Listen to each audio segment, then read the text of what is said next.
everybody. Kim Wende, owner of Passionate Horsemanship in Merkel, Texas. This is tip number 6 on buying a horse. Have you thought about where you're going to keep your horse at? Are you going to keep it at home? Do you have the proper fencing to keep your horse?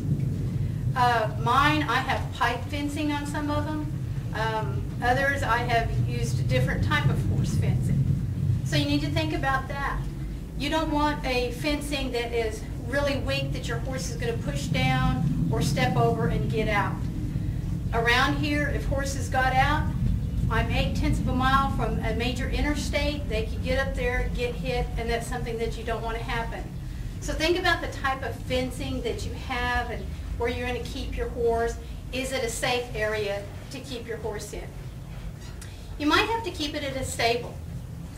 And if you're going to have to keep it at a stable, shop around.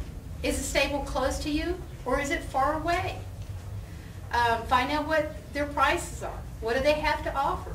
Do they offer full board or partial board? Full board is where they provide the hay and the grain and they feed your horse for you, and then you just go and you enjoy the horse. And partial is where they might feed your horse, but you've got to provide the hay and the grain for the horse.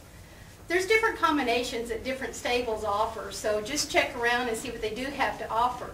If they do offer full board, I would ask what type of hay and grain that they provide for the horse. Because for instance, if they said that they provided alfalfa and sweet feed, I don't feed my horse that, and I wouldn't feed my horse that. So you need to ask what type of hay and grain they feed, and they might be willing to work with you on something, but be sure and check into that. Also ask for references, or go around and talk to some of the boarders. Ask them why they chose this particular facility. See if the boarders seem to be happy, or is there a lot of tension between boarders there. Walk around and look at the horses. Look in their stalls. Do the horses run up to the fence and bite and pin their ears at everybody? Do they all seem that way? You know, if they all seem like that, I would be a little bit cautious of wanting to stay at that particular facility. The other thing you might want to think about is, do they have a fenced-in area for you to ride in? Do they have a covered arena? If they have a covered arena, is it going to cost you to ride in that covered arena, or is that covered in your board? Or maybe they just have some pasture for you to ride in.